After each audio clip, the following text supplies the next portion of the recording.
Alors, le résultat d'apprentissage d'aujourd'hui était d'apprendre à factoriser ce qu'on appelait une différence de carré. Donc là, pas à stresser trop sur c'est quoi une différence de carré pour l'instant. La première chose qu'on a demandé de faire en salle de classe, c'était de développer les binômes, les paires de binômes suivantes. Donc, évidemment, on a dit on continue à le faire comme on le faisait en classe avec les flèches. Donc, x fois x, c'était x au carré.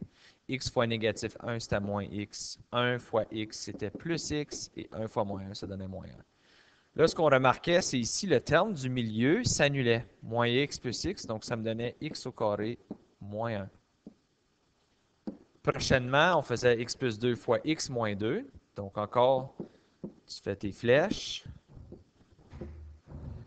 Donc là, si je regarde ici, j'ai x fois x qui est x au carré, x fois moins 2 qui est moins 2x, 2 fois x qui est plus 2x, et 2 fois moins 2 qui est moins 4. Encore, le terme du milieu s'annule, moins 2x plus 2x, donc ça me donnait x au carré moins 4. Juste en dernier, je vais faire celui en bas ici. Donc là, je faisais mes flèches, encore une fois. X fois x, c'était x au carré. X fois moins 5, c'est moins 5x. 5 fois x, c'est plus 5x. Et 5 fois moins 5, c'était moins 25. Donc là encore, le terme du milieu s'annule. Puis là, on va commencer à avoir un pattern. Vous avez commencé à dire, ben monsieur, tout ce que c'est quand c'est les mêmes termes avec un signe différent, il y a juste deux termes dans la réponse. Le terme du milieu est annulé. Donc vraiment, vous m'avez remarqué, je fais juste faire x fois x, puis 3 fois moins 3. Et c'est ça qui me donnait la réponse. Donc ici, x fois x, c'est x au carré. 3 fois moins 3, c'est moins 9. X fois x, c'est x au carré. 4 fois moins 4, c'est moins 16. Donc vous avez commencé à réaliser ça. Et ça, c'est ce qu'on appelle une différence de carré. Donc c'est quand j'ai le produit de deux binômes qui ont des termes identiques, mais leurs opérations sont opposées. Donc ici, j'ai des termes identiques dans le sens j'ai x et 12, mais l'opération, c'est une addition et ensuite une soustraction.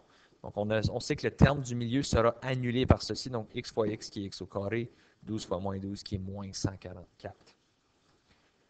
Avant d'avancer vers la factorisation, on a quand même revu un concept qui est la racine carrée. Donc, la racine carrée, un petit rappel de la 9e année, c'est le contraire de l'exposant 2. Donc, si je veux faire la racine carrée de 9, la réponse de ça, c'est 3, parce que 3 au carré donne 9. Donc, c'est le contraire de l'exposant 2. Right? Parce que 3 au carré, c'est 3 fois 3 qui donne 9. Donc, la racine carrée, c'est quel chiffre au exposant 2 me donnait 9 qui était 3. Donc, par cette logique-là, la racine carrée de 25 serait 5 parce que 5 au carré donne 25. Là, par contre, où ça s'est compliqué un peu, c'est quand on voulait faire la racine carrée de x au carré. Et là, il fallait vraiment regarder, OK, ben, c'est quoi qui donne x au carré? Il ne faut pas oublier que x au carré, c'est x fois x. Pareil comme 5 au carré, c'est 5 fois 5 qui donne 25. Donc, quand je faisais la racine, ça donnait juste le 1 des termes. Donc, ici, la racine carrée de x au carré va tout simplement être x. Une autre façon qu'il y a des gens qui l'ont déjà peut-être enseigné, c'est que la racine annule l'exposant. Vous pouvez aussi le voir comme ça, il me reste juste x au bout de la ligne. C'est à vous. En dernier, pour 4x au carré, bien, la racine carrée de 4x au carré, là, il faut que tu le vois séparément. Ça, c'est comme dire la racine carrée de 4 fois la racine carrée de x au carré. Donc, tu les vois séparément. Alors, la racine carrée de 4, c'est 2. Puis la racine carrée de x au carré, c'est tout simplement x. Donc, la racine carrée de 4x au carré, c'est 2x. Alors, maintenant, regardons qu'on a revu ce concept-là, que des parties spécifiques d'une différence de carré. Donc, lorsque tu as une différence de carré, on a dit que c'est une multiplication de deux binômes qui ont des termes identiques, mais des opérations qui sont différentes. Ici, si je regarde de ce côté ici, le produit devrait toujours donner une réponse qui a deux termes. Ça devrait toujours être une soustraction et le premier et le deuxième terme sont des carrés. Donc, ils peuvent être exprimés comme un carré. Donc, je peux trouver la racine carrée. Exemple, x au carré, bien, c'est déjà exprimé comme un carré. Puis 4 au carré, mais ça, c'est 2 au carré. N'est-ce pas? Donc, ce qu'on a fait en dernier, ici, c'était de regarder est-ce que c'est des différences de carré. Donc, il faut vraiment se garder aux trois règles. Et je vais les mettre en affichage double ici. Donc, 1, est-ce qu'il y a juste deux termes dans la section A? Oui. Est-ce que c'est une soustraction? Oui. Est-ce que les deux sont des carrés? Donc, x au carré, c'est un carré. Puis 25, bien, la racine de 25, ça donne 5. Donc, oui. Alors, oui, ceci, c'est une différence de carré. Pour le deuxième, x au carré plus 16. Donc, on regarde les trois règles. Est-ce qu'il y a deux termes? Oui. Est-ce que c'est une soustraction? Non. Donc, non, ce n'est pas une différence de carré. Revenons au prochain. Est-ce qu'il y a deux termes? Oui. Est-ce que c'est une soustraction? Oui. Est-ce que les deux, c'est des carrés? Bien, 1, c'est 1 au carré. Hein? Et moins 49 x au carré, bien ça, c'est comme dire 7 au carré, x au carré. Right? Donc, la racine carrée 49, c'est 7. Donc, oui, ceci, c'est une différence de carré. Et en dernier, je regarde 4x au carré plus 10. Donc, est-ce qu'il y a juste deux termes? Oui.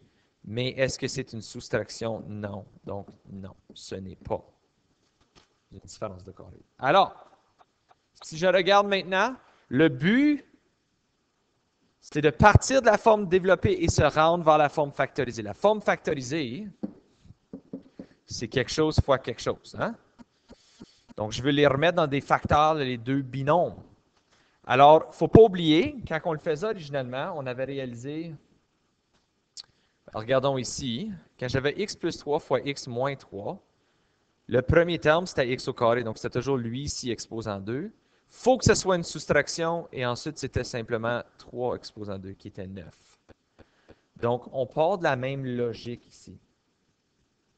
Donc, je dis, OK, le premier terme, c'est x au carré, donc il faut que ce soit x fois x.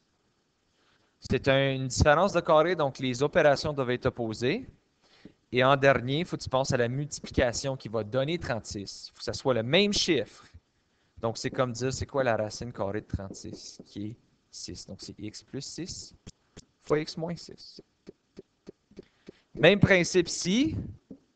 Donc, je vais factoriser. Alors, je sais que c'est deux termes. Tu commences le premier terme. Il faut que ce soit un chiffre qui va se multiplier par lui-même deux fois pour donner ce terme-là.